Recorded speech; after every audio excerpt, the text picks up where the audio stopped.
Hey Shoujo fans, welcome to episode 65 of Shoujo Sundae. This week, we'll recap Sasaki and Miyano graduation with special guest PAiDA, our favorite dystopian pop idol and our theme song singer. Let's dig in.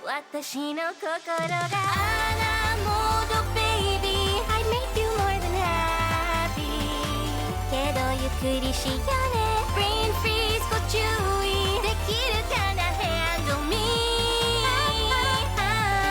Takasugi calorie, sugary, jo amai. Feeling with you next to me, baby. Okawari ne, shiagare.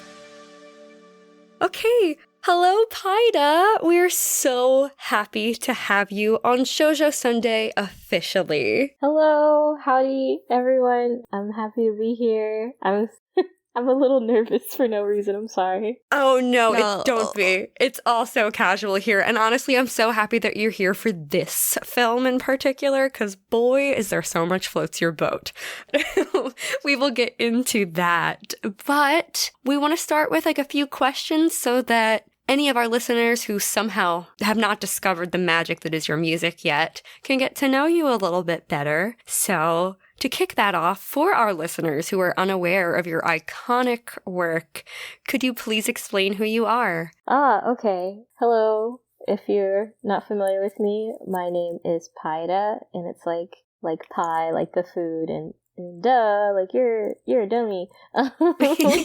And I've been working as a J-pop style idol. Some people also like to use the term Kaigai idol for a couple of years now. I've been making original music in Japanese and English, for a bit, and it's like, kind of spacey, kind of creepy, kind of cute, silly little bops, and I've just been singing and performing and trying to go for my dreams. So, yeah. But please check out my music if you like, and if you like the opening theme for the podcast, then maybe you'll like some of my other stuff. I don't know, but yeah, that's it. I'm weird. I'm sorry. Yeah, definitely. No, you're not. No, it's fine. I think all of us creatives are weird in a wonderful way. Yes, in a wonderful way. Yes. Yeah. Actually, just to quickly answer, did you know, there's Idol Wiki that they credit you for coming up with Kaigai Idol? Oh my gosh. Yeah, I knew I had a page on, one of the Kaigai Idol wikis, and I didn't know that they credit me for the term. Yeah.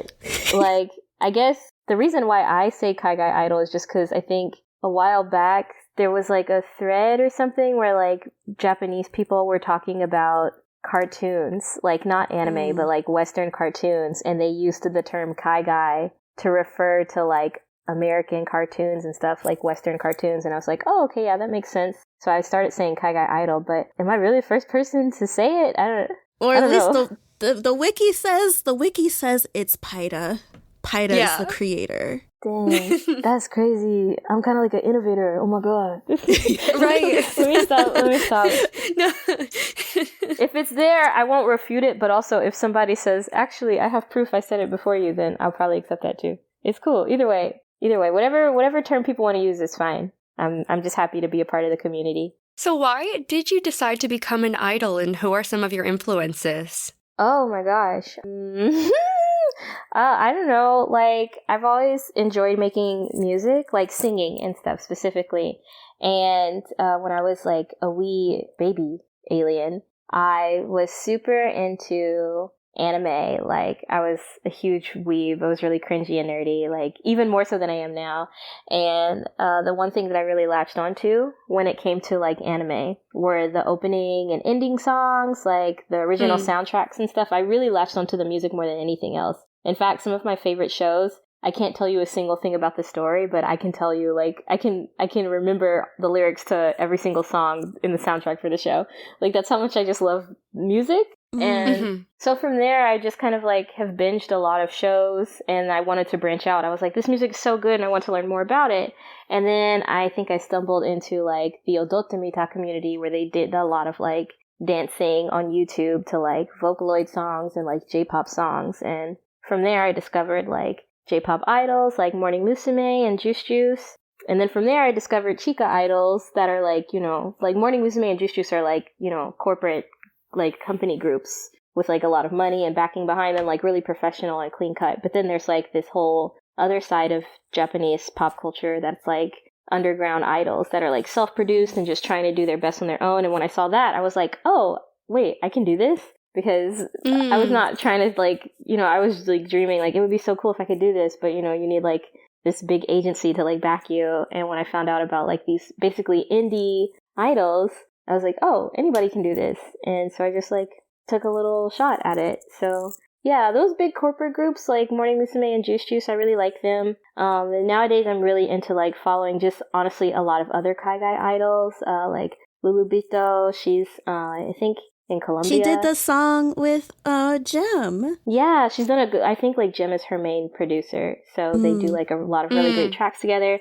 My most like Kamiyoshi is her name is Koto, and she is a ex Chika idol from Japan. And I think if y'all listen to her music, you'll see I get a lot of inspiration from her. But she's unfortunately not very active anymore. But yeah, I just like a lot of people. There's like a lot of Kaigai idols in America, in other countries, just like all over the place doing really cool stuff, really innovative, creative stuff with like their limited means. And that's really inspiring for me. So yeah, I kind of just, I get inspiration from other people trying their best. Yeah. There's something so freeing at almost getting permission to chase your dreams because you see it's accessible. Yes, exactly. Like, I think not trying to be perfect and just seeing that other people are just trying and figuring it out. Like, there's no clear pipeline for this type of career. So just seeing a bunch of people just kind of go for it and do whatever that means to them, it's like really beautiful community of like just creative artistry expressing itself that keeps me motivated every day. Yeah, definitely. Speaking of anime opening and ending songs, because I am convinced that Future Town belongs at the start of an anime. Yes. Yes, Future Town went viral last year. Yes. How did it feel seeing so many people enjoy your song and begin to start rooting for your success? Oh my gosh, that was a culmination of so many different positive and negative emotions. I think I had been on TikTok for quite a while, mostly as like a lurker, like just enjoying the content and like, just admiring from afar. And then when I decided to start making stuff on TikTok, I was not taking it seriously at all. And I kind of sort of mini blew up with doing these R&B covers in Japanese. And yeah, that's how we found, or at least that's how I found you. It was when you did like I did Rain. the Rain cover, and I did the Minnie Riperton song, Loving You. Yeah. Yes. I did a couple of songs, and I did a lot more that I just didn't post because people are mean on the internet and I got insecure. But with that, I realized that like, oh, people, maybe they like my voice, or they like that I'm singing in Japanese, or maybe they just like the concept as a general. So it felt like really validating at that time that like, oh, people like what the things that I try to do. So I was happy like with the recognition at the time, but also people were really mean and scary. And I was like, like with this like kind of thing, I'm happy to be entertainment for people, but like it's also not my music. So I hate that like I'm getting so much hate and being typecast for like it's something that's not even my real sound. So when Future Town blew up specifically, I was really shocked because like I had completely given up on TikTok again. And I wasn't expecting anything to really come of me promoting my music. So it was really shocking, but super validating because basically people were reacting not just to my voice, but to like my own music, like not a cover. I was really happy that people were like resonating with a song that was like mine and the kind of style and genre that I was feeling passionate for at the time. And so it was really happy, or like I was really happy that things worked out that way, getting the recognition, because this is the kind of music I want to make. This is like the kind of style I've been inspired by for so long. So I was really happy, but it's also been really scary because like my numbers just like skyrocketed overnight, and like all these people who don't know anything about me other than just a few seconds of that song are like making assumptions of me all the time. So it's very scary, but overall I'm happy with the chance to keep pursuing this as a career. It always happens when you least expect it, right? That kind of goes for like anything in life. Yeah. I don't know why, but this is the life of somebody on the internet. Yeah. Right. Because it was just, I think it was really just, it was like astounding, but then just beautiful to see at the same time because like I know Giana, we've always believed in your work. So it's just like, okay, when more people hear it, like they'll be part of like the PAiDA hive. Well, they'll also become aliens too and stuff. Yes. Very good. Although I don't think that's not like the name of your fan base, is it? No, I think they've adopted the name Moon Pies, and I haven't used it too much, but that's cute. It is cute, right? It and is, there's yeah. like a dessert named Moon Pie too, and I'm a chunky girl, so I'm happy to have anything related to food. Oh, I love sweets, so I knew it was a dessert. Yeah. No, but I think just getting to see so many people like see you and like get into your work, it just made me feel so good because it's just like, okay, like finally, like your name is gonna be in lights and it's finally happening, or like the trajectory is like working and stuff. And just seeing even other people, like I think there was this one very random that there's like a skincare guy, his name's James Welch. And I don't remember if I saw it on TikTok or if I saw it on Instagram, but because I was like into skincare and stuff, I would watch his YouTube videos. And then I saw him commenting under one of your posts about Future Town. I was just like, oh my God, like, okay, this is great. What? Really? Wait. Yeah. I don't know if it was Instagram or if it was like TikTok, but it was very distinctly James Welch, I believe, because he has a twin brother that does like beauty stuff. And then I think James is the one that does skincare stuff. And they're like in the UK somewhere. But What? I saw it and I was just like, yeah, because PAiDA's amazing. She's always been amazing. Well, even somebody that like, you know, I never thought that these worlds would collide. Then here he is. It's just like, yeah, I love this song. Like, yeah. Incredible. Wait, that's crazy. I'm trying to look it up right now to confirm. There's no way for me to, I guess there's no way for me to find out right now. But still, that's really crazy. It's really random, like how like people I think would have no interest in this kind of music still manage to find me and say like hi or like get some kind of enjoyment out of it. It's really, oh my God, yeah, I found this Instagram account and he follows me.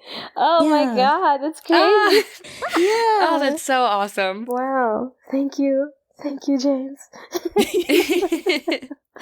So you also released Planet Killer earlier this year. I did. How did launching this song differ from your other songs? I guess with like the attention I've been getting lately, I kind of been feeling a pressure to release things and have them be a bit more polished. So that actually slowed me down a bit when it came to releasing this song.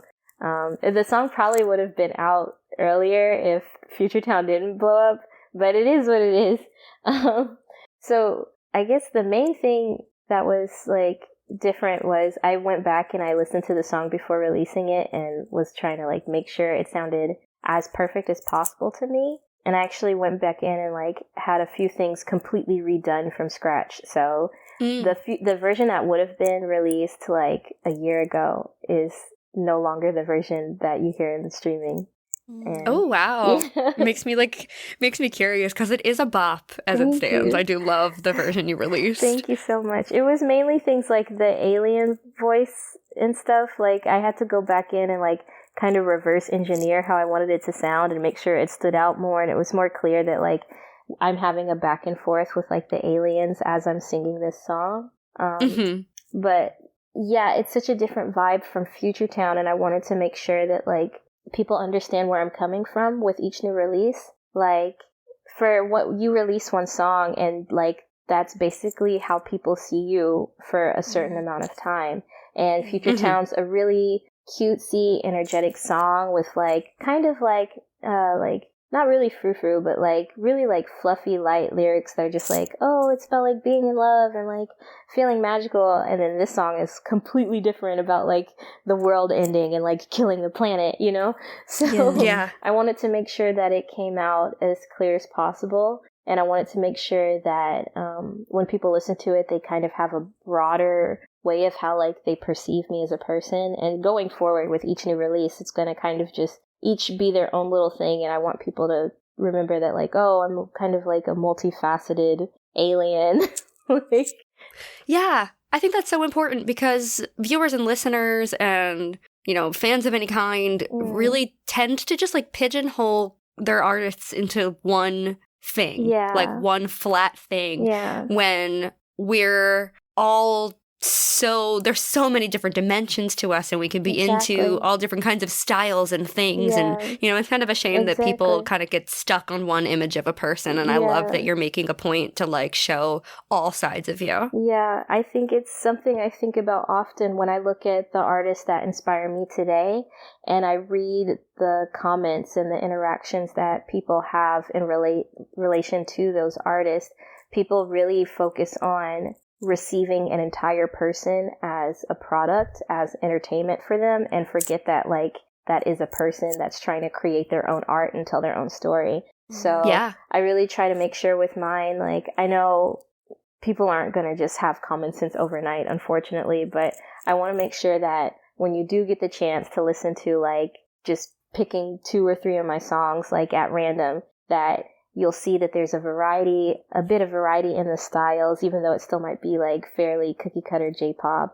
And you'll see with the subject matter that like I'm not afraid to like stray away from one topic or the other, or like say a cuss word, or like be really cutesy one time and be really like insane another time.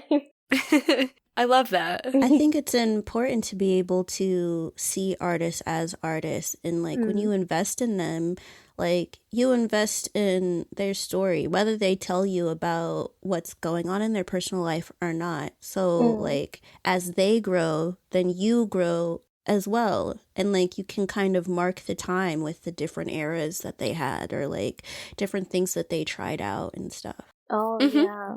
I think, that's a big thing lately is like the different eras of a person. I think like individually we all have our own eras of growth. And I guess with somebody who's like releasing a discography over time, it's really easy to like maybe break that up and see like, oh, this is what they were going through in their life at the time. And maybe it took them a few years to like publish the piece of music to reflect it, but you're still able to be like, okay, I can kind of see how they progressed as a person, as we all do. And it's really cool to like follow that journey in someone. That's what I really appreciate about like indie idols or J-pop idols, is that you really get to see their journey improving as a vocalist or a dancer and as a person. And so I kind of hope that people enjoy seeing that progression in me, because like I'm not always going to do one type of song. I'm not always going to do one type of genre or one type of story even. Like I might even change out of spacey stuff one day. You never know. Yeah, who knows? Maybe. Not anytime soon. I really like doing spacey stuff for now. Yeah. It's a lot of fun. It's a great area. The next question that we have is, what is the toughest part about being a Black Kaigai idol? And how do you continue to pursue your passion when you're being inundated with comments from prejudiced people who want you to stay in a box or don't believe that you can achieve your dreams? This is a really like serious good question. I hope I do a good job answering it. No, I'm sure you will. Thank you. I mean, I can only be honest. Like, I feel bad because when I get questions like this, I really, I tend to say like, oh, for me, like when I was in Japan, I didn't really have any issues, like as a Black person being an idol. Like, I think anyone who's non-Japanese is going to face like some type of barriers compared to like if you're a Japanese person naturally, but nobody was ever like overtly like directly racist to me or anything. Be like, you can't do it because you're Black or anything like that. If anything, I got a lot of support when I was in Japan.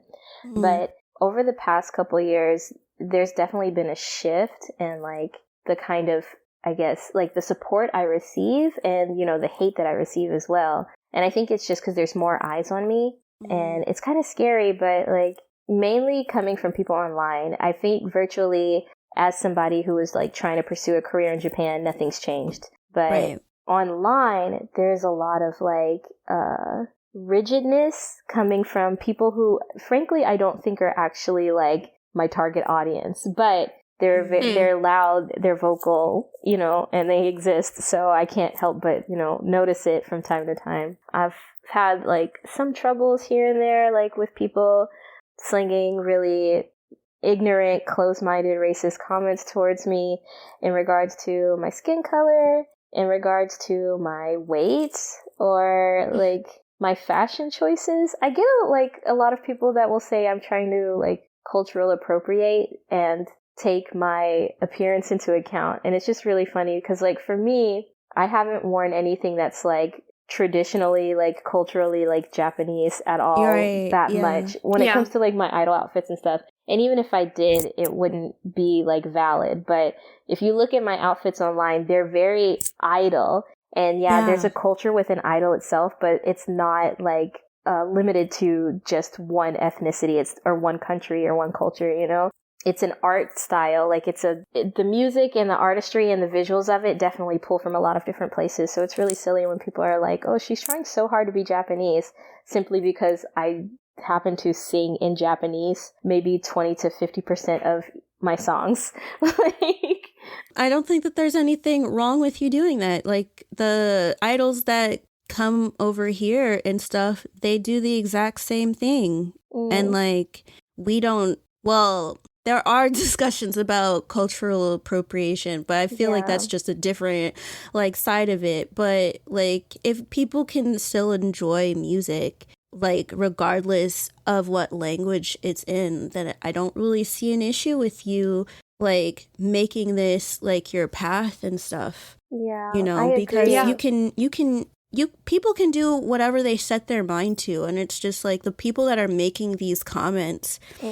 To me, I don't think that they've ever created something really. Yeah, I'm gonna have to hard agree with you on that. I feel like most of the negative comments I get are from people who really are kind of hopping on a trend of like a hate train. And I hate to use like buzzwords, but like that's all I can think of. Like it's a hobby for people to be negative on something. It's fun for people, and they really haven't critically thought about the thing that they're like attacking, just because they haven't gotten to a point in their life where they've really needed to, for their own sake, to critically think about these things.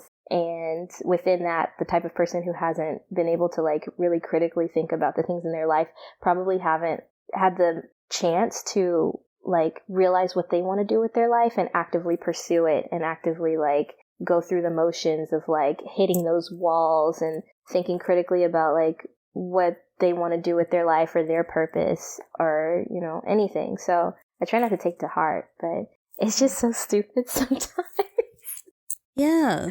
Like, they'll just say such hateful stuff, and it's just like, you don't even know who she is to be saying this. Because then if you did, you wouldn't say it. Like, yeah, they go off like a 15-second clip of my song that's already out, that was produced by a Japanese person, regardless of who the producer was, but produced by a Japanese person in this case, where like half of the lyrics are in English, and I'm wearing a shiny neon pink suit, and they're like, you're just so awful. And it's just so silly. I think going off of what you were saying earlier, like when J-pop idols come here to America and they do shows and they try to speak English, or they'll like wear like, I guess like for me in Texas, like if they wear like a little cowboy hat or something, or if they like want to hold a little American flag or try and like dress like an American or a Texan and use our language and stuff like that.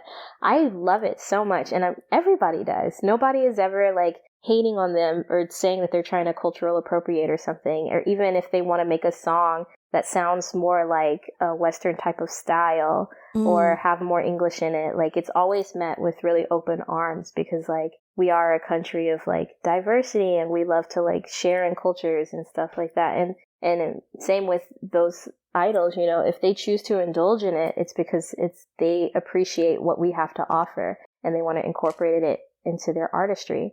So I don't understand why people, I mean, I can understand why people want to covet things and try and protect them, but I think that within their efforts to try and make sure that things are done respectfully and like within reason, protecting it, they kind of overcorrect and just are so ready to jump on anybody who's doing anything adjacent to something that's not related to their own culture or what they perceive to not be the person's original culture that they end up doing a lot more harm than good, especially because it'll like set the precedent for those people who, once again, haven't really had the time to think critically or like self-reflect on their own opinions.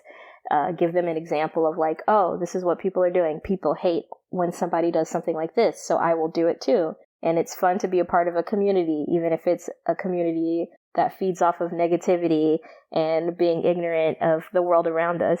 And it's really a shame, but what can we do except keep going and hope everybody gets it in due time?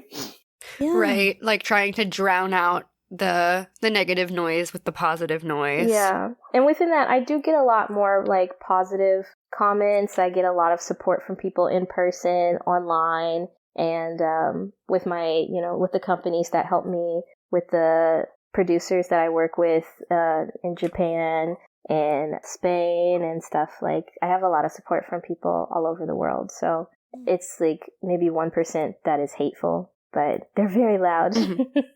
I know. It's a shame that the few can be so loud. So loud, yeah.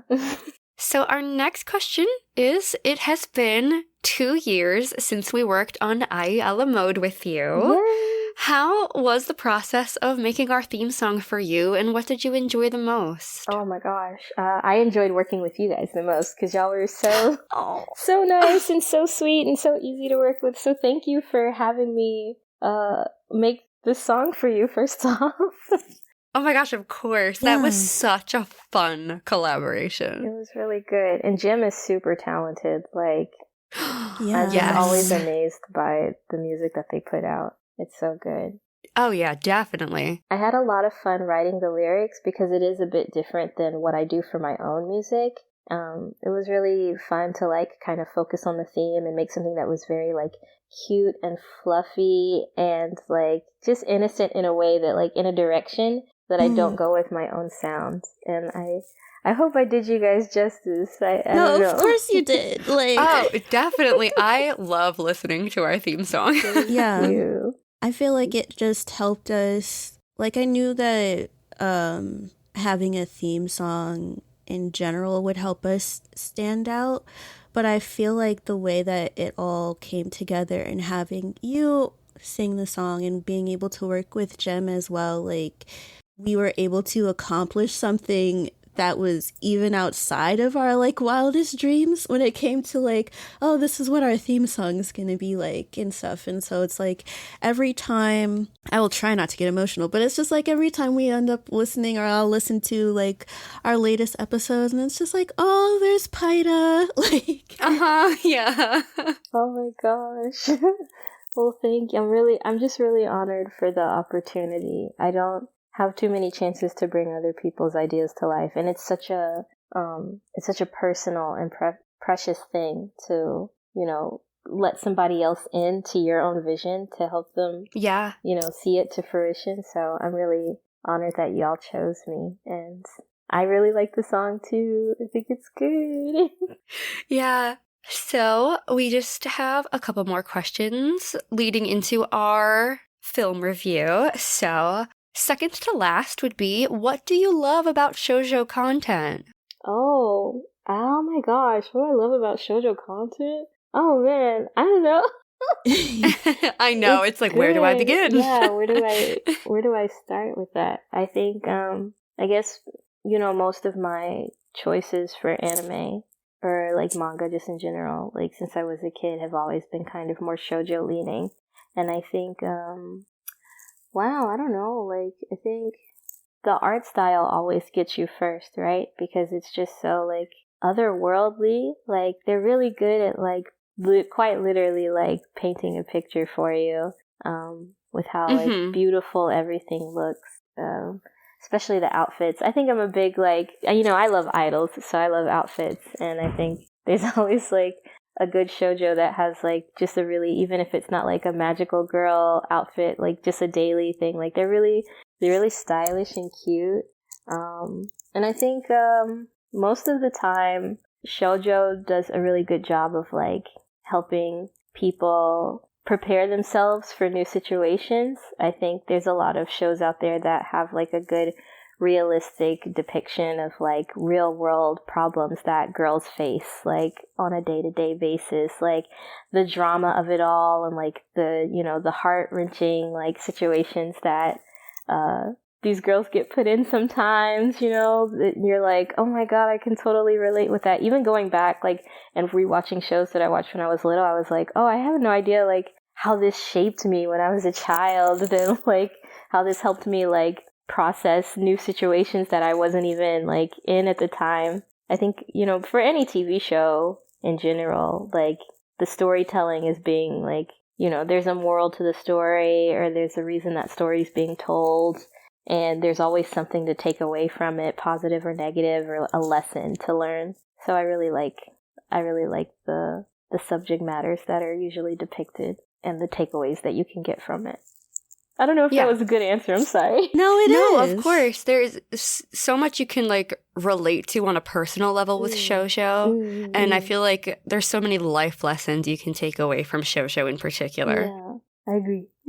Okay, so our final question for you before getting into our movie review is, after binging Sasaki and Miyano, did you enjoy the show, and what are your overall thoughts on them? Oh my gosh, okay. So I had never heard of this show beforehand. I feel bad. Like, I've been such a weeb my whole life, but there's also like, I get within my little niches and then I kind of stay there. And so like, I don't know what everybody else is doing. But this was like one of my first times watching this type of show before. And it was so cute and refreshing. And I think it was like, what year did the anime come out, actually? Do you guys know? I need to look. I feel like it's like either 2022 or 2021, but I thought it was 2021 myself, so somewhere around there. Yeah, it felt like really like a classic, but also kind of like revolutionary, just for like just how like accepting everybody was, you know, kind of like, you know, the takeaway for people who like maybe aren't familiar with these types of topics. They can be, you know, more open-minded going forward and more accepting of like people. So I really like that. I love my Q boys, you know. Right. Oh, those sweet babies. My sweet babies. So yeah, it was a good show. I would recommend anybody to check it out if they haven't already watched it. Absolutely. I echo that. Into the sunset, into the skies, into the ocean. Please watch Sasaki and Miyano. All right. Well, with that, let us get into reviewing Sasaki and Miyano Graduation. Okay, so getting into a very soft serve summary brought to us by IMDb. Let's get into it. So, the school year is coming to a close and Sasaki's graduation draws near. He and Miyano have only a brief amount of time left to enjoy being in school together, and they want to take every opportunity to do just that. And that's our soft serve summary. Oh, wow. So, that's really, really brief. It's very brief. Lots happens. There's some, you know, physicality. There's some stuff about Hirano and Kagiura, and there's meeting parents and family and all of that jazz going on. So we can include that in the soft serve summary too. So getting into film themes, Chika, I'll start with you. What is the theme you came up with for this movie? To me, it's just that, like, you can work through anything as long as you do it together. Oh, that's sweet. Like, working together in love. Oh. I was thinking about when Miyano was talking to Sasaki's sister and stuff, and like how it was like this sort of team effort of getting them to understand, like, we're queer and happy and you should be happy for us. So oh yeah, because the sister wasn't really feeling it, right? If I understood the scene correctly. Yeah, like, I think she was just so shocked that she like didn't know how to process it, and she didn't really know how she felt about it until she sat with it for a while. Okay. Yeah. But it worked out in the end. It did. Right. Thank God. I was worried for a moment. PAiDA, do you have a theme for the film? Yeah, love conquers all. Like, oh, definitely. Yeah. Honestly, it felt like very chill, you know, you're kind of just watching like the budding moments of like a new relationship, just like any other, you know, and just like the kind of the kind of people that they interact with and how like people perceive it and the little things that they do thinking about each other and stuff, like kind of thing. I guess slice of lifey. I don't know. Yeah. Mm-hmm. So the theme that I have is communicating love through actions allows your feelings to reach the other person the loudest. And the examples I have from the film was making chocolates together, all of the physical touch, intimacy, emotional availability, little favors, and going out of your way for the other person are just examples I saw throughout the film. Yeah. So getting into sprinkles on top, which is any like symbolism that stood out to us, stuff like that. Chika, do you have any sprinkles? I'm looking at it and I'm just like, is this a sprinkle or is this just floats your boat? Oh, okay. I think that, the BL. Okay, so Miyano, like, gives Sasaki BL in the film, and he did that a lot in the anime, but this time he didn't have it in, like, a bag. And so... like one of the themes that we kind of went over with the show is that, you know, maybe the way that Miyano connects with reading boys love and stuff, and the reason why he's like so quiet, I guess, about it is because he's not comfortable with his sexuality. But now in the film that like, since in the film they're like officially dating and stuff and he's accepted himself, he no longer feels the need to cover BL in a bag when he gives it to his boyfriend. Oh. Yeah. Oh, I noticed it wasn't in the bag, but for some reason my brain didn't make that connection, and I'm so happy. Yeah. Yeah, I'm glad you said that because I don't think I noticed it all.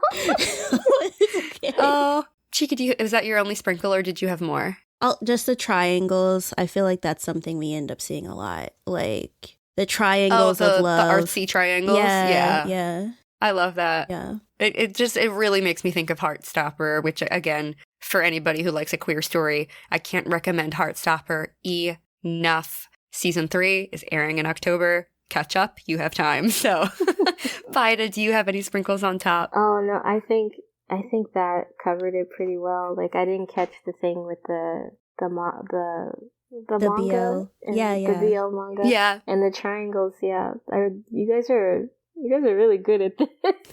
Oh, thank you. We love being over observant. That's why we wanted to podcast. We're like, we need to dig through every frame. Yes, I love that. So I have a couple sprinkles, and the first one, I mean, it's definitely floats your boat, but it is also a sprinkle.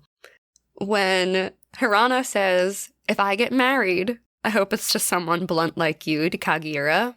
And the background behind Kagi on screen, who looks completely taken aback by Hirano's statement, is made up of a wall of all of these purple squares, and half of those purple squares crumble to the floor at Hirano's words.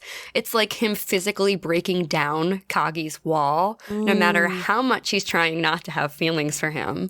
The mere subject of marriage was too much for his guard to take. And then the next frame literally says the sound of maybe dropping. So Hirano, even if indirectly, considered Kagi for marriage, which, and also I just loved the visualization of Kagi, like, being hit by the reality of that. That is one of my sprinkles. My other sprinkle is that the cats we've seen throughout the series that we think represent both Sasaki and Miyano are now seen close together, like cuddling and always side by side throughout the film, now that Sasaki and Miyano have gotten now together. That they're together. Oh my god. Yeah. What year? Our baby boys.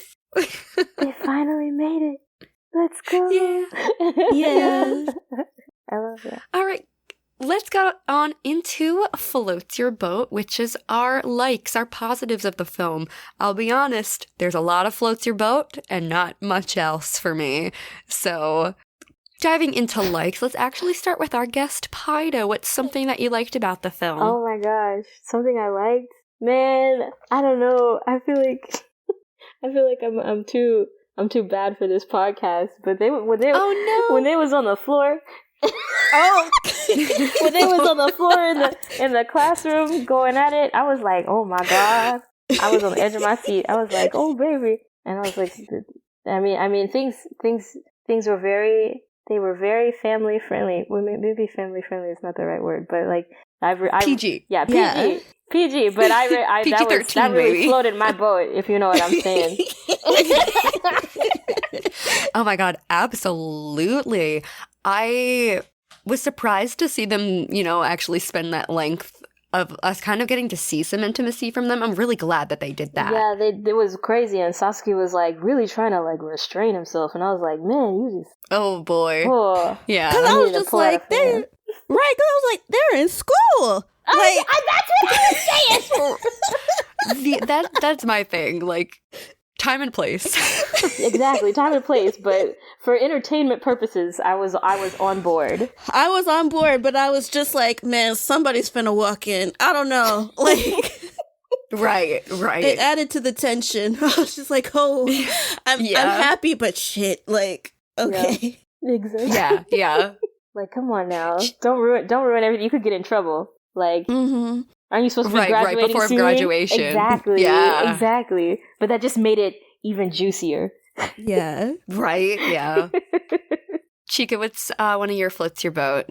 For me, I would say so. It's like floats your boat, but then also banana split because I was very confused when the movie started and it was about Hirano and Kagiura.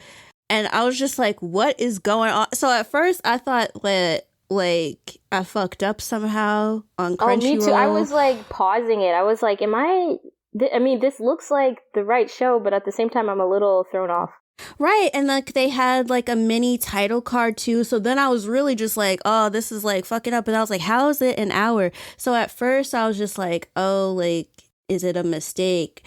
But then we realized that it's just a short story about them, and so afterward I didn't once I got that I was like, oh, okay, I don't care as much because Hirano was like the fairy godfather for Sasaki and Miyano getting together, so it was cute to see this little dynamic between him and his roommate and like the earlobe touching. I literally wrote down like basically beat for beat the entire sequence of Kagiura and Hirano. I love them. I love them so. I am equally invested in them as I am in Sasaki and Miyano, and I need more. I need to read how it goes, because it's just like, I don't know how Hirano doesn't get it, because even if I was a teen, there's no way I would tell somebody I'm not getting out of bed until you put on the earrings I bought for you as a present. Like, right? What? Oh my God. Can I just run through the stuff I wrote about Kagi and Hirano? Literally, just even the way Hirano phrases it with, my mornings start with getting this goofball up is like so endearing. And it's a task that normally people wouldn't want to do, but he doesn't seem bothered by it. And then him waking up Kagi and the sleepy look on his face, and he's like embarrassed when he's waking up. Which, side note, are you ever embarrassed just that you woke up and like someone's in the room, like, and somebody saw you wake up? Or like if you sleep over a friend's house and it's like it's morning, but for some reason it's like embarrassing to wake up. Is that just me? Honestly, yeah, no, that's horrifying. Like, right. Am I just that socially anxious? And they like take a picture of you while you're sleeping, like, and I see how awful I look while I'm sleeping, and I'm like, could you never do that again? Thank you. Right. It was nice to not know that part of me, but now I have to know. Yeah, because, like, I think, because at first you were saying it, and I was just like, I would be horrified because who is looking at me when I'm sleeping? And so, because I'm, like, more of a solitary figure, I guess, when it comes to like sleeping. But when I do like sleepovers and stuff, but then it's like with friends, and like usually when you have, at least when I have a sleepover with my friends, I look like somebody beat me the fuck up and stuff. And so it's just like everybody just looks like we were in a fight that didn't happen. It's just that we stayed up too late and whatnot. But I think when I slept over a friend's house and like their parents, so like their parents and stuff were there. And so then it's just like the parent kind of just going and checking in, and then it's just like, you're awake. Yeah. Cause it's like, what are you supposed to do? Like, do I pretend to be asleep and wait for my friend to wake up? Or do I wake up? But then it's like, do I have to spend time with the parent? Okay, like, do I wake up and say, oh, I'm going to go follow them and then just shake my friend awake so I'm not by myself? Yeah. It's just like embarrassing. No, it is. Like, I feel like I'm a very socially awkward person, but especially with like people's parents, like you have to be on your best behavior, and I already don't know how to act in general, so like I would just clam up. Yeah. Oh, same. Really quick, the rest of the Hirano and Kagiura stuff. Of course, the ear touch. I was like, oh my god, the ear touch really got me. That was like intimate, right? Like, he really did that. That's like TMI, but that's so me too. That's a me type of thing. Not that anybody listening will experience that, but that's like a me type of thing. I'm saying experience that from me personally. You might experience that in your own life. I knew what you meant. Yeah. No, ear touch in general is a very like intimate action, honestly. Like, I feel like there should be a sensitive word. nerves back there. Yeah, there should be like a word for like things that are like very like it's not. It's kind of a kiss without your lips touching, like those types of actions, like an ear touch or like when your pinkies slightly brush apart each other. Like that's sometimes even more scandalous than like just holding hands, you know, like those little things here and there that we go like, oh my god, you know? Yeah, we need a word for that. We should ask the listeners to come up with something. What the word should be. Please comment on this episode where we share it and let us know what the word should be. But romance aside, I feel like Hirano was a wonderful senpai to Kagiura when he was like eating bell peppers for him, offering to wake him up. He lends him an old test to help him study. Like, fantastic senpai. I love the moment that Miyano overhears Kagiura gushing about Hirano, and like without even hearing the name, he knew who he was talking about, and he's like, BL is happening in front of me, and I just know it. He relates, Miyano relates everything to BL, but he was right, though. Right, that time, he was definitely right. The last bits I have are Hirano offering him a cookie before dinner, and Kagiura is like, oh my god, he baked this cookie. And when he's like, it's okay before dinner, and Hirano's like, it'll be our secret, and Kagiura literally chokes on the cookie because he can't handle like, it'll be our secret coming out of Hirano's mouth. Why would you say it like that? Like, why would you say that to me? The implications. Also, Hirano can't help but describe Kagi as his ideal partner, and he is so oblivious to it.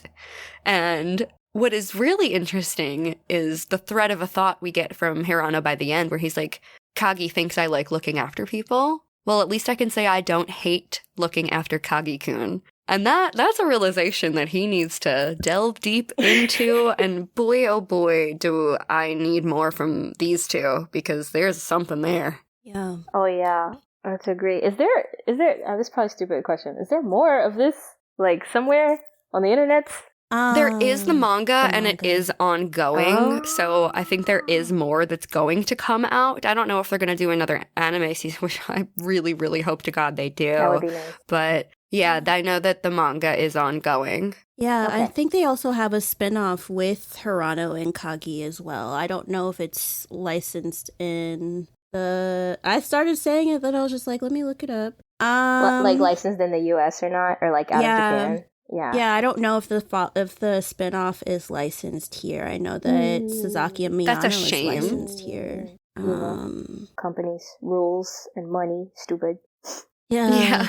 Oh. But either way, like, I feel like, I don't know. I need to have a date with my good girl Google, and I'll over here. The other G in your life. Yeah. Oh, it is in the US. Amen. Okay. I need it. Let's go. Guys, when this comes out, my birthday's in what, 3-4 months? We'll finally be the same age again. Right, Yeah. right. But yeah, man. the Hirano and Kagiura is licensed over here as well. So we'll be diving into both, y'all. Oh, you bet. You fucking bet. Like, I'm like obsessed with this series. Let's keep Floats Your Boat rolling though. PAiDA, do you have any more likes to share with us? I think that was like my main like. Honestly, there's just Okay. very like, various things throughout. The way they like communicate with each other, the way they're very like soft with each other, and even like in the rigid scenes when you think there's going to be an issue, like they really do like talk it out with each other in the end, and it's just like very heartwarming. Like it's good. Yeah. It's a good movie.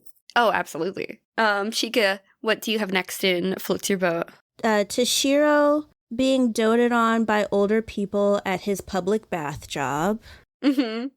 I love that, like, because like sometimes it's a hit or a miss, because you'll see older people and then it's like if they aren't like, you just have to hope that, like they're a nice older person and they don't have any continued like prejudices or anything. But I like being around older people because then it's like, okay, I can have a baby mentality in front of them because I am literally a baby in comparison to them. Yeah. Mm-hmm. Versus like being around, of course, people like my age and stuff, or like, yeah. So I liked seeing that because I was just like, oh, I see myself. Like, please dote on me. Yeah.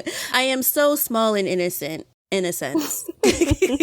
Yeah. I can understand that. Yeah. Mm-hmm. Also I have that Miyano's friends basically turn into wingman, like for him to visit Sasaki while Sasaki is sick. Yes, Oh, yeah. yes. Oh my gosh, I love that. The extra push he needed. Yeah, because he was like, oh, I'll just leave him alone. And I mean, generally COVID, I understood that. Like, yeah, Right. okay. Yeah. But like he showed up anyway. And so it was really just adorable that his friends kind of pushed him to it. And he followed through and stuff. The next thing I have is Miyano asking if Sasaki wanted affection.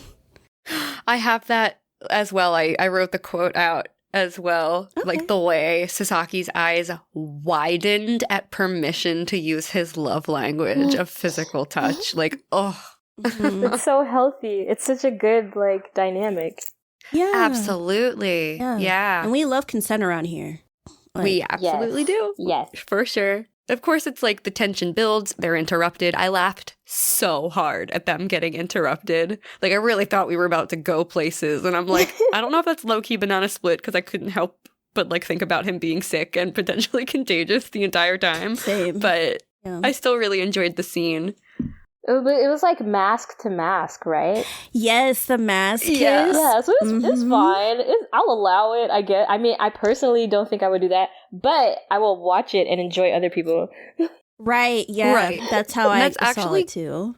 Kind of a callback too, in a way, to the original series, because in one of the episodes they mention a BL that they were reading that they kiss through masks and then the other person gets sick and then the other person has to take care of the one. So yeah, I thought that was a funny callback, and I didn't think it was going to play out like the other person, like Miyano, gets sick, and I'm glad it didn't play out that way because it's not. Thankfully. Yeah, I'm really glad it didn't. Or it would have honestly. been banana split if he got sick, to be honest. So Yeah, for sure. Yeah.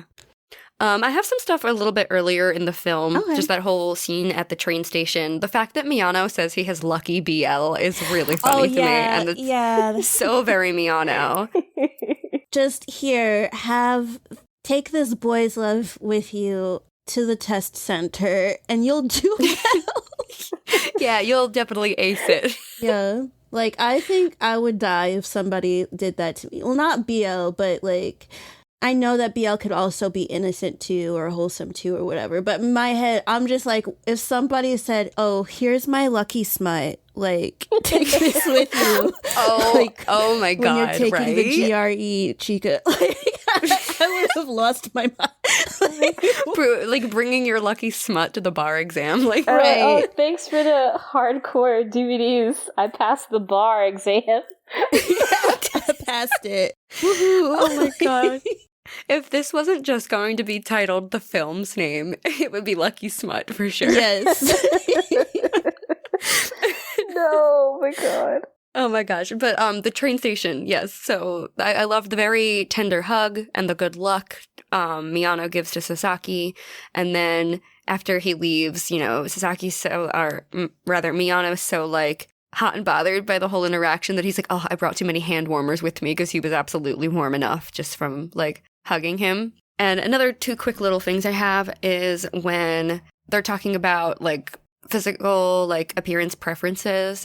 Sasaki's like, oh, well, you know, I don't know if I would like long hair or short hair on you more because I can run my fingers through long hair, but I can see your face better with short hair. And like he's like running his fingers through his hair and like touching his face and stuff. I'm like, oh my God, that is so incredibly smooth. Like that scene really got to me. Oh, yeah. Sasaki is way too smooth, like, you know. Right?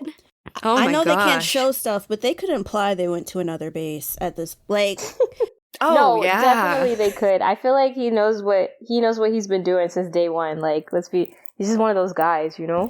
Yeah. And then they've read so many, like, different BL with each other. Like, you know, it's just like. Something's happened. Some of it's like educational materials. Yeah. Oh my God, right? Just so they always are pointing out, like, oh, yeah, this reminds me of, like, this and that one BL, and, like, that scene where they, like, did the pose, and he was like, I really wanted to do this pose I saw in the BL. Yeah. They know what they're doing. They're messing with us. Yeah. Right. Chika, would you like to add some more floats to your boat? The fact that they're gonna make Valentine's Day chocolate with one another, that made me happy because in the anime, we learned that Sasaki's family like has a bakery, and we rarely get to see him doing bakery type things. And so that was like one of my gripes about the anime, because it was just like, okay, well, more about Sasaki. He likes to listen to music. What kind of music? He works at his family bakery. What's the bakery like? And so here I liked the fact that, okay, we get to use his skills or see his skills in action, and they get to be together like and do it like as a couple thing. So yeah. Mm-hmm. That was really cute. Yeah. I also love that when they have that little baking date, that Sasaki secretly wraps up a cupcake so that he can gift it to Miyano for Valentine's Day. And Miyano's like, well, oh my God, like I need to make sure I have something for you. So he goes and he buys him a drink, and he like very poorly ties a ribbon to it. On it. I thought it was like a piece of plastic. Like, you know when you have the bag handle and you rip the bag handle off? Like, that's how bad it looked. That's what I thought. I think it was a bag handle, and I was just like, "Oh my gosh, it was Miyano." like a makeshift ribbon. I was literally like clutching my chest. It was like, one of the cutest things I've ever seen. Why is this happening right now? Like the ghetto. Like, okay, you bought him the drink, but the bag like you didn't have to do it. Right. Oh my gosh, that was so cute. He's like, no, it needs to look like a gift. So here's like my best attempt at a ribbon. It's so pitiful and precious that you're just like, oh. But like, if that happened in real life, I would be like, okay. Yeah. Yeah. I think something else, like, it's kind of before the chocolate scene ends up happening, and it's also slightly rocky road for me, but Miyano's mother, like, accepting that Miyano is gay. Yeah, I had that in Rocky Road. Yeah, like... Like, I mean, in general, I feel that the show and the film is so wholesome. And so we didn't have to end up being traumatized by, you know, the usual reaction to, like, coming out as, like, queer.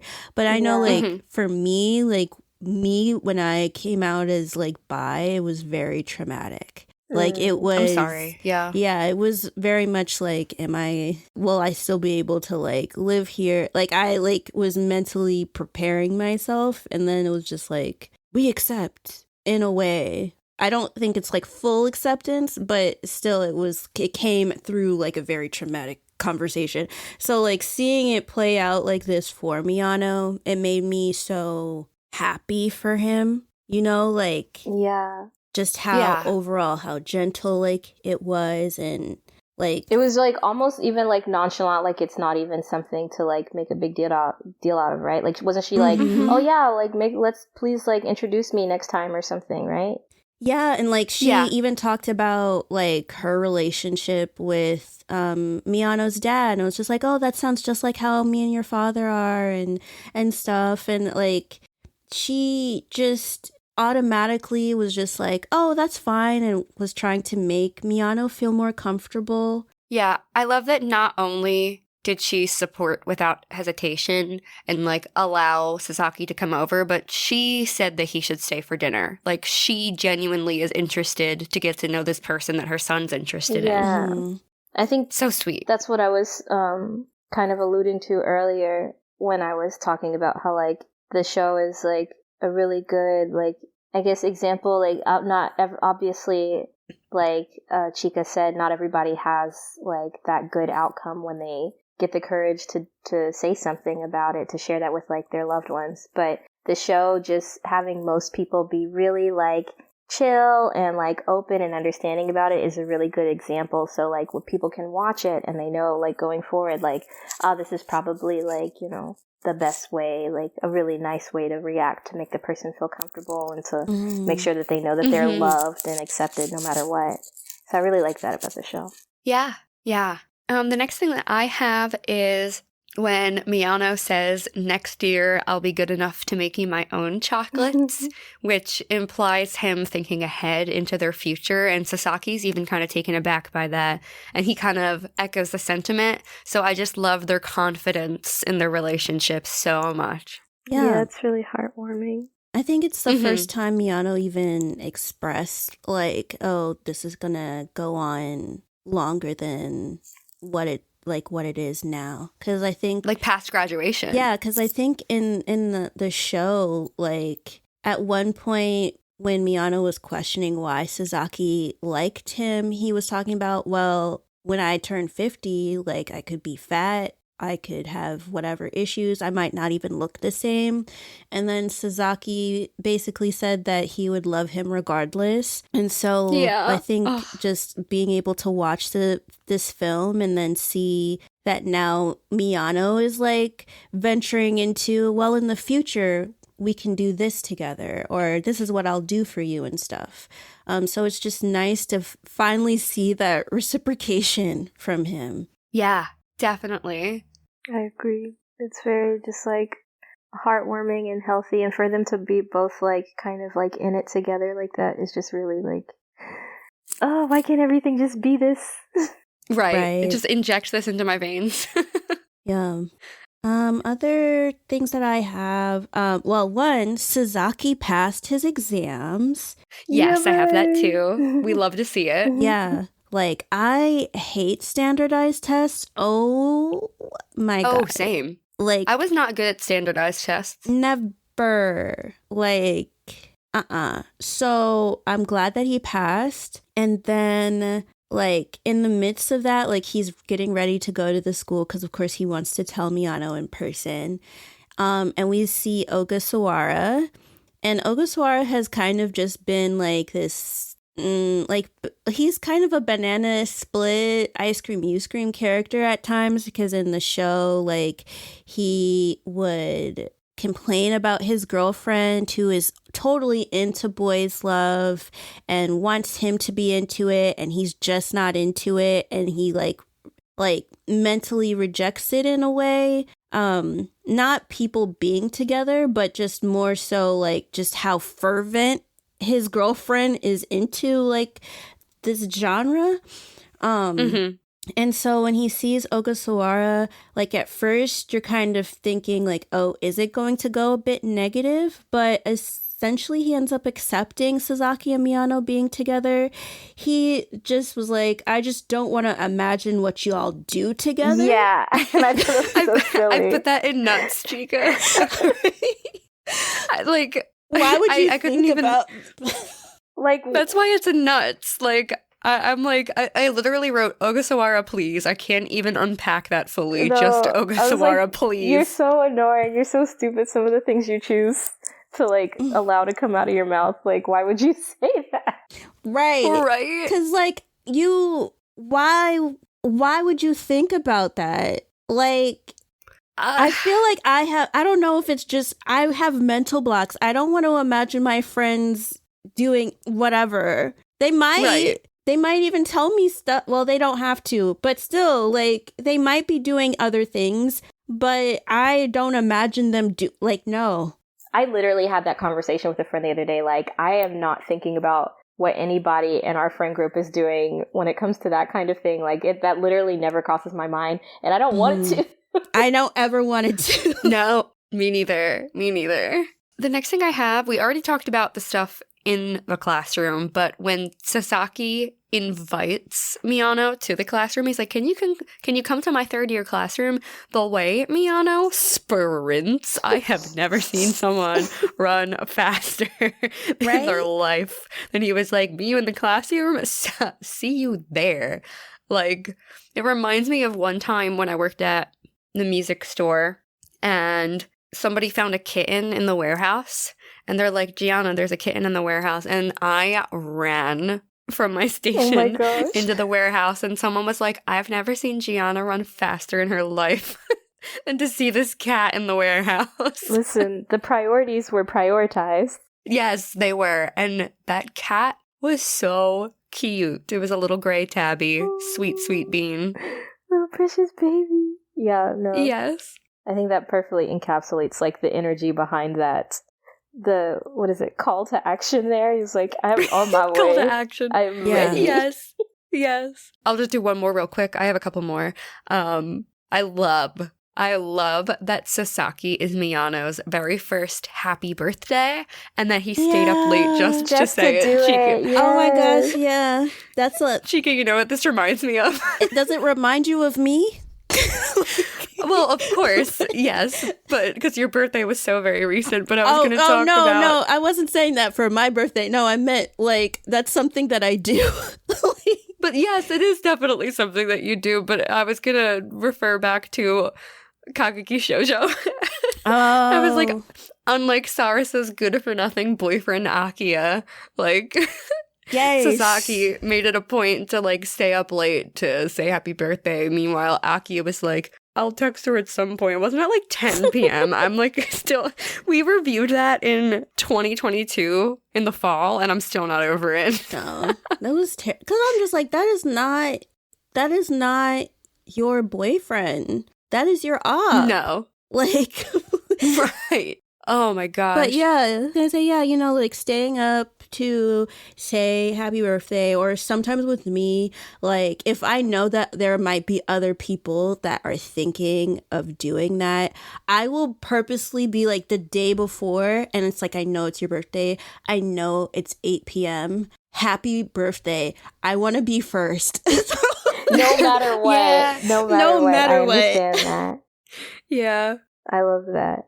Also just the fact that Sasaki baked him a birthday cake and it looked incredible and he was so considerate in not making it too sweet for Miyano. I'm like, oh, they're perfect together. Oh yeah, really. Yeah, like they really, really get each other and they're so thoughtful and considerate. They take care to just like think about those things with each other because honestly, a lot of people don't do that in real life. So it's really like refreshing. Yeah, people could be doing more of that. Yeah. Yeah. Do you want to take it away a bit, Chika? I was glad it's a different segment for when the scene happens, but I'm glad that Sasaki's sister ended up apologizing for her reaction. Mm-hmm. Because people can take that the wrong way. When she said that, I was just like, it's like, oh, she didn't mean it. Yeah. Take it back. Okay. Right. I was like switching up segments as the film went on for things. Mm-hmm. I was also very happy that she apologized, like so profusely. Yeah, and then I think just seeing Miyano first off encourage Sasaki to like confront his sister about it and to go find her, because even though Sasaki was acting like it was whatever, like Miyano was just like, no, like this is your family, this is important, like she needs to understand where you're coming from. And so, like, she encouraged Sasaki to go find her. And then he ends up also encouraging Sasaki's sister to just be like, yeah, you should try to be more sweet to him about like this sort of thing, and and be there because you know that the world isn't going to be as accepting as you would be. Yeah. I thought it was so crazy that he was like really blasé about it, and it's such an important thing. Like, to me, I was losing it during that moment. I think it's just because of how Sasaki is. Like, he's just a straightforward kind of guy. Yeah. He's not going to try to sugarcoat it or sort of ease into it like the same way that Miyano like eased into it with talking about like Sasaki to his mom. So like I feel that once Sasaki realized his feelings, he was just set on it, and then it didn't really register that, oh, I need to get acceptance like from other people until it's actually happening. Yeah, until you see how like it's also like affecting the people around you too, like the people you care about. I'm glad Miyano was there to like say something, but I was kind of taken aback, like, what, bro, you don't care? Like, it's your sister. Right? Right? Yeah. Like, we gotta know, are we cutting her off? Like, what? Like, what's going on? Right. We need a conversation needs to be had. If it was anybody else, then yeah, I get it. But like, nah, not your sister though. Sasaki running after Miyano because Miyano saw the kiss mark on his face. Yeah, the kiss mark on his face. Banana split for me. What? Him running after him? It's just a lot. And I know I like a melodramatic moment, but it just kind of felt like a lot. Like, with more context, it made a bit more sense that Miyano, like, excused himself because he wasn't jealous of the kiss mark. He was jealous of the mere thought of Sasaki being kissed by someone else. But I just feel like continuing to sprint down the hallway and turning it into a chase is kind of a lot. Right. No, I get what you mean. I mean, I think in general, I just like the fact that he felt the need to run after him. Yeah. Because like, and I'm glad that it was just, he was jealous at the thought too, because nobody's wearing lipstick at an all boys school. Like, you know, like you got to put 2 and 2 together. So I was just like, okay. But I just like that he took the initiative to run after him. I think seeing Miyano be jealous was a little interesting. Like, jealous at the thought was interesting because Sasaki was definitely the one that was the most jealous, like, at least in the show. Throughout the series. Yeah. Yeah. Like, and it would just be, like, you didn't have any reason to, like, worry about, like, why did this make you react this way? But then now it's like, okay, we get to see Miyano do it. So, okay. And then they like hug because he wanted to reassure him. So I thought that was sweet. Hanzawa, the former class president, gets a farewell party. So I thought that was like nice because we had mixed. That is cute. We had mixed feelings about him because it was just kind of. Maybe we'll see it in the manga, but the way that they showed it in the anime, it made it seem as if Hanzawa might have feelings for Miyano as well. Right, it was weird. Yeah, and so it was just kind of, I didn't really know how to feel about him, but I'm glad that he made enough of an impact, like, with his kohai that they were like, let's have a party like just for him, you know. So I thought that was cute. And I think the rest of that I have is like the end basically. So the next thing I have is when they're doing their last tour through the school. Yeah, the montage. Yeah. Yeah, and it was like, oh my God, showing the previous scenes, like those moments that made it like so special, and I was like, oh, it's really over. Yeah. And I just really loved in particular the bright, glowing, painterly art style of the past when they're showing their relationship growing in these little snippets through the montage. It was just so gorgeous. My last float your boat is just like feelings I have. So I'll let Chika take it away. Okay, so the last 2 that I have, one is the jacket kiss to the ground. Oh, why didn't I write that? I think I was just like in it, watching it. I should have written that down. That was incredible. Yeah, so it's like he Sasaki, of course, is just like, I still have to be suave, so I'll cover Miyano's face so he can't get embarrassed and see that other people are looking up here.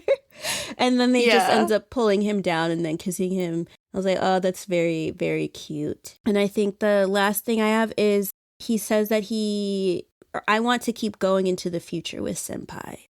I thought that was very cute. So. Yeah, Absolutely. Isn't the very, very last thing before the credits, right? I think so. Yeah. No, it's just so like a hopeful kind of, just a beautiful ending. Yeah. Yeah, it definitely is. With that said, I just want to see their entire lives together. Like, I need this manga in my collection, and I need to read it in full. I adore this series so much. It's honestly, like, I don't know if this sounds silly, but like it's actually inspired me to think about writing a BL story myself, because you all know I'm a romance writer, and I'm just like so into this story that I would love to see if I could explore the genre myself. Like, being like so honest, of all of the media that this podcast, Shoujo Sundae, has introduced me to. So, like, this doesn't count things I've seen before we started watching, or before we started recording the show. Sasaki to Miyano is my favorite thing we have covered thus far. Like, This is what we do. Yeah, this is what we do it for. We get to uncover new favorites, and people get to hear us discover these new loves as they grow. Like, 10 out of 10 perfection. Like, I fucking love this show. It is now, it's up there with, like, Kimi ni Todoke with me. Oh, wow. Like, I love this. Yeah. Yeah, the show has stolen my heart. Even the one that's supposed to be coming out in July? Yeah. Wow. Okay. Wow. Yeah. Okay. Like, I almost wish that there was more space in between that one and this one so that I could appreciate the one that's coming out next month more, because I'm still so on the high of Sasaki and Miyano. Yeah, but I mean, not to discredit the amazement that is that next series. You guys are going to fucking love that. Yeah, yeah. Okay. But yeah. Wow. Hot take, That's I know, great. but lots of feelings. I'm glad that it's like made your heart feel like, you know, like big and fluffy and warm enough for you to like want to pursue that. Like, please write the BL of your dreams, of all of our dreams. Yes. Yes, I definitely will. I will start brainstorming when my brain has the space to do so, but it's absolutely on the top of my mind. Are there any more floats your boat before we move on? No, that was it for me. I'm good too. Okay. I feel like you guys are doing a really good job of like even making me remember like these little moments that I realize are so important to like why we love this couple so much. No, like it's thank fine. you. It's like anytime you want to like step in and just be like, this is what I feel about stuff. Like, please do, you know? Like, Okay. Yeah. Okay. Sounds good. So getting into Banana Split's either stuff we had like questions about or confusion, or we were kind of like split on our opinion. We didn't really know what segment to put it in, if it was Ice Cream You Scream or, how, you know, Float Your Boat, all that jazz. So getting into Banana Split, was there anything you were Banana Split on in particular, PAiDA? I don't think so. I think like we covered it already, but what was it like? Sasaki's sister, like, you know, running off.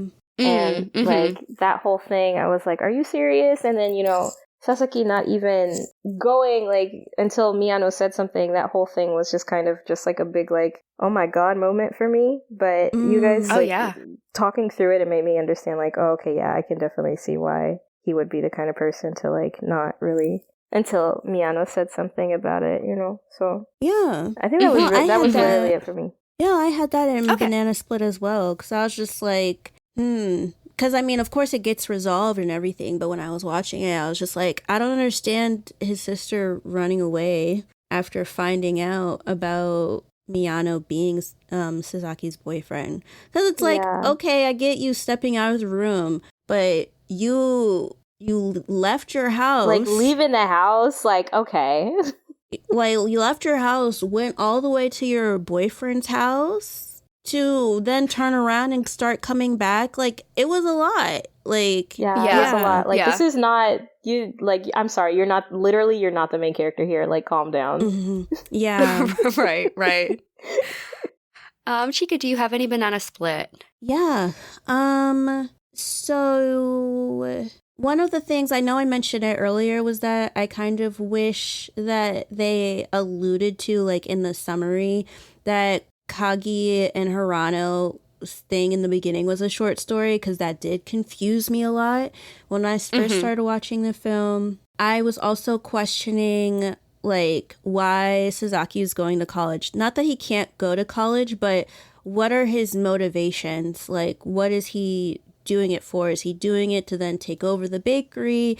Does he want to pursue something entirely, like, different? I just wish that we got to know a bit more, you know? Like, I'm glad that we get to see how this relationship developed, but it's like, okay, like, what I have to read the manga. It's like, what do you want to do?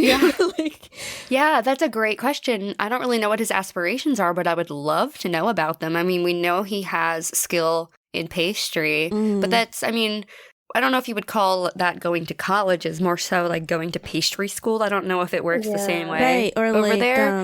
if he was getting, like a business administration degree? Like, yeah, something like that. It's usually only like 2 years too that you have to go to like pastry school. As far as I looked into it for a hot minute because I thought about doing that. But yeah, I know it's like an expedited schooling process too. Yeah, and like, I mean, I know that he has like going to pastry school. Like, yeah, I get that. I think if it was business administration, it's like, oh, okay, so this is like the mechanics behind the bakery and like the money and stuff like that. So it's like, oh, okay, maybe that's, but I don't know what it is. So it's like, I would have liked to have known that. Yeah. At the very beginning, not of the movie, but when it gets to Miyano and Sasaki, we see Toshiro talking about having this public bath job. And then he talked about how, like, because he was trying to say he wanted to get a girlfriend or something and that it's not easy for him to do it at his job. But then when you find out it's a public bath job, I was just like, that makes me uncomfortable. Yeah. Like, I do hope that he finds a partner, but if I'm taking a bath, I'm not trying to think about attendants scoping me out. Oh, yeah. Right. Yeah. Yeah. Yikes. I probably wouldn't go there again if I hadn't, like, knew something like that, you know? Yeah, like, because it would just make, because, like, you're just supposed to go there, and, like, I know it's a different thing. I've been to a public bath, so it's like, I know what it's like, and it took me, like, I had to just, mentally, I was like, let go, it's okay, everybody has bodies, it's fine, like, you know, to, like, get through, like, that experience. And so I know it's different when you, like, grow up with it and stuff, but I still think even if you grew up with it, that would make you uncomfortable. Yeah. Like, so, No, yeah. I agree. Yeah. Yeah. I have a couple banana split. My first one is when Sasaki's like, until I pass my exam, I won't touch him any more than this. And I'm like, how is that helping? That just sounds like a recipe for frustration. Right? Like, I would be more distracted. Yeah, I think it was more like a reward kind of thing, or like I don't know, but that's still kind of bad to say too. Right. I Like, won't touch him. it would be different if Miyano was in on it. Yeah. You know? Yeah. And it was like this game or something where it's like, oh, well, not until you pass your exams, you're not allowed to XYZ. You know, like that could be fun and teasing and, you know, playful between the couple. But if it's just like Sasaki's withholding affection as a reward for himself is a little yikes. Yeah, that is kind of bad. Wait Is a it minute. like No Nut November? I know that's sorry. No make out Miyano. Right. I'm trying to think, but my brain's not my brain's not doing it. No, my brain's not doing it. We'll leave it at that. I can't think of anything that's like intimate that starts with an E and then could go with exams. But like, Oh, right. I was like, no touch past the test. I don't know. No touching no after tests. exclusionary extracurricular exams. I don't. Yeah. Oh God, like no eroticism exam time. Yeah. Like Excluding yeah. excluding eroticism's exams. Yes, excluding eroticism exam time. I love it. I'm so sorry. Oh my god. Another great title that we can't use. And then the next thing I had was the through the mask kiss, but we already talked about that. Oh, same. My last banana split is that I'm not super sure that I like Sasaki being happy that Miyano was jealous. I think it's nice to be cared about, but I think being happy over jealousy seems just a little bit unhealthy. Yeah, I'm going to agree on that. I can understand them being like, oh, at least it's in like an affirmation that I know you care about me. But if like that was going to be a regular thing where like you were doing something to like make the other person jealous as a way to like feel validating for you, that would be a problem. Right. It's more so like the potential that it could become that. I'd like to think it wouldn't. I don't think it will. But, you know, just the fact that he like realized he got joy out of the jealousy is a little alarming. Yeah. I mean, I think in general it's just because like Sasaki can be a little unhealthy though. Like that's true. That is true. Based off of how he was, like the times that he exhibited jealousy in the anime, like seeing Miyano talking to somebody else and then opening the window and cradling his face, and it's just like he was just talking to somebody else, like nothing was happening. Yeah. Or then him talking. I forgot about that. The boys are weird. Right. And then Miyano talking to his former crush in middle school, and it's just like they didn't even explain why he liked her to begin with, and then him feeling jealous again and pulling him away, and it's just like, Sasaki, do you not look in the mirror? Like the feelings that you have and what you look like don't really make sense. So I think he was just like, oh, I think anytime he sees Miyano reciprocating, even if it's in a way like this that's kind of unhealthy, he's just happy about it. That makes sense. Do you have any more banana split? I think the last thing that I have, it was from when Sasaki was sick. And so like he fell asleep while Miyano was there. And like, I don't know how he can sleep with his earrings. I can tell you like the only earrings that I consistently have in my ears are my conch like piercings. And that's because I don't know how to take them out. Like if I knew how to take them out, I've had them since I was like 23 and I'm like 31 now. I do clean them, guys, so don't get grossed out. Of course. But like, if I knew how to take them out, I would take them out. So him being able to fall asleep like with regular earrings like in the earlobe and stuff, it's just like, how? But okay. So I didn't even think about that. I also cannot sleep with my earrings in. Yeah. All right, so getting into Rocky Road, things that made us emotional or perhaps even tear up. PAiDA, do you have anything in Rocky Road? I feel like, honestly, nothing made me tear up. I mean, I'm just built different, you know? Like... That's fair. Like, but PAiDA's like, I'm a strong girl. Like, what? Yeah, I'm just strong, you know? But, like, it was, like, emotional in a different way. Like, having them do the pose and, like, all of the little cute things, like, with the cake, with the can... Just the things that like made me giggle and like feel like a silly little schoolgirl watching them were all like just little nice tidbits. I think I really liked the floor scene. That really was like got me heated up. I was like, yeah. Oh, for sure. For sure. Chika, do you have any Rocky Road? I wished, so the very beginning with Hirano and Kagi, I wished that Hirano understood what Kagi was saying. Because Kagi was basically trying to say, I like Hirano, and wanting Hirano to put two and two together, but he just was not trying to. Not in like a conscious way and stuff. So I felt bad for Kagi because it's just like, it's unrequited. Okay. So far anyway. I think, Sasaki is still, I guess, holding himself back physically from Miyano. Even though they are in a relationship now. This isn't to do with like I will abstain when I'm when I'm studying for exams. It's just, I think it was just a theme we saw like throughout the show of like Sasaki holding himself back. Now he's with Miyano and he's still holding himself back.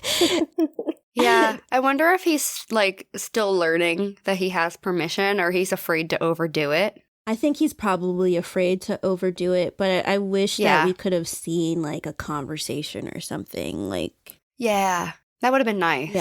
Yeah. We already talked about Miyano and his mom and the acceptance. Mm-hmm. Oh, the sister. So Sasaki's sister, once we find out her reasoning, the reason why she felt bad was because she learned in school that same-sex couples end up having a really harder time, like going about doing regular things. Mm-hmm. And so being able to, one, see that she didn't mean to say what she said, but then also for her to empathize like with her brother, that was really nice to see and stuff. Because I think in general, it's great when you have siblings that have this vested interest in you and like don't want you to experience any pain, but they still want to support you and stuff. So yeah. Yeah. My rocky road it's a quote from Sasaki. He's like, I finally have Mia-chan over my house. Why do I have to have a stupid cold? That's gotta be rough. I can imagine he was like very upset in that situation and circumstance. Mm-hmm. Of course, I have Miyano coming out to his mother, and I actually had the moment of Sasaki's sister, like him taking a risk by telling his sister that he and Miyano were dating, and her reaction as kind of a cross, like, rocky road. And, like, it was like her initial reaction was, I scream, you scream, you know, before we saw where it went. Mm-hmm. So, yes, that is all of my rocky road. Does anybody have any nuts points? I have two, and I don't have anything else after. Okay, I just have one nuts and one I scream, you scream. So we're reaching the end here. Okay. Oh, okay. So nuts to me. So in the beginning, so Kagi thinks that Hirano wants to get married to him, but that's not what Hirano said. No, I don't think that Kagi really interpreted it as that. I think it was just the fact that Hirano said, like, he mentioned qualities of Kagi and said someone like you, you know, and I think that's pretty big for him to hear. Right. But like he started saying, he's like, I'm just a 16-year-old boy doing basketball. And I was just like, bro, chill, dial it back. It's like He's so smitten. Yeah, he's so smitten. He's just like, I'm going to jump to his conclusion. So I was just like, okay, like, I know we all do it. I know people do it. Like, you know, like you like somebody and they say something and you're just like, oh, well, one day if we get married, it will be like, but then it was just very, your heart just starts racing and your mind goes everywhere. Yeah, but I was just kind of like, you know, like you said, Kagi, you are still in high school. Please dial it back. Yeah. And then the other nuts point was the kiss in the school, because I still think that that's insane. Like, kissing in the school, getting onto the ground, Mayday, what the fuck, onto the ground, and then he was touching his neck. I was just like, where is this gonna go? Yeah, it was nice. Yeah, that was heating up. It was nice, but I was just, what? I just have, because we already talked about Ogasawara imagining Sasaki and Miyano doing BL stuff. So there's this scene where it's when Sasaki is having that conversation with Miyano, saying that, you know, he was happy, he was jealous and stuff. Their hands are drawn like way too big for the perspective of the scene. At least that's what I thought when we're looking. I'm like, their hands are like way too big for the scene. So I thought that was kind of nuts. Oh, yeah. Well, that's just I feel like that's a callback to like older BL. Like if you look at like yaoi from the 90s, the body proportions are insane. Yeah. Like they're so because like insane. I mean, Miyano's hand is like bigger than his head. It's in true. that. Look at that, like freaking. It's so big, but it's like I wish I could just I wonder if I could find like an old image of like Genjo Romantica, because like I know in the early days, like their proportions look just like that. Like I've seen them before. It's definitely like an artistic choice. I just didn't think it was in this case because that's not how they're typically drawn. So that's why it was a nuts for me. So, PAiDA, did you have any like nuts points or anything?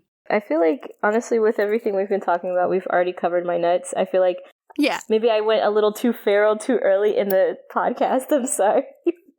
No, it's totally fine. I mean, honestly, like I'm like really dorky about my notes. They're all color coded, and I usually put like a GIF at the top of like whatever episode or like one thing from the movie that we're covering, and the GIF that I have for this movie is them on the floor of that classroom.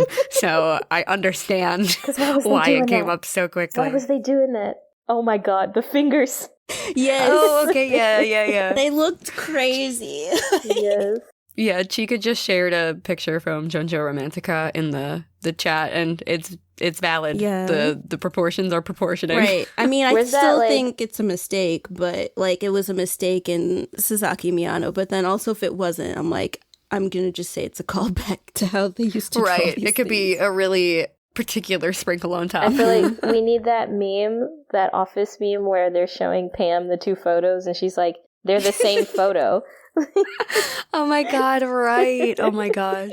So, moving down into Ice Cream You Scream, I think I'm the only one with an Ice Cream You Scream, and it's the lightest Ice Cream You Scream. It's like, I whisper, you whisper. Like, so... I would have liked to have more than a montage of them baking and having dinner with Miyano's mother. I know that they could probably only fit so much into the film, but I think that Miyano's mother had a lot to offer the film and them as a couple, and I really, really, really would have liked to see her interacting with Sasaki, which just brings me back to I need every single volume of this manga now, like yesterday.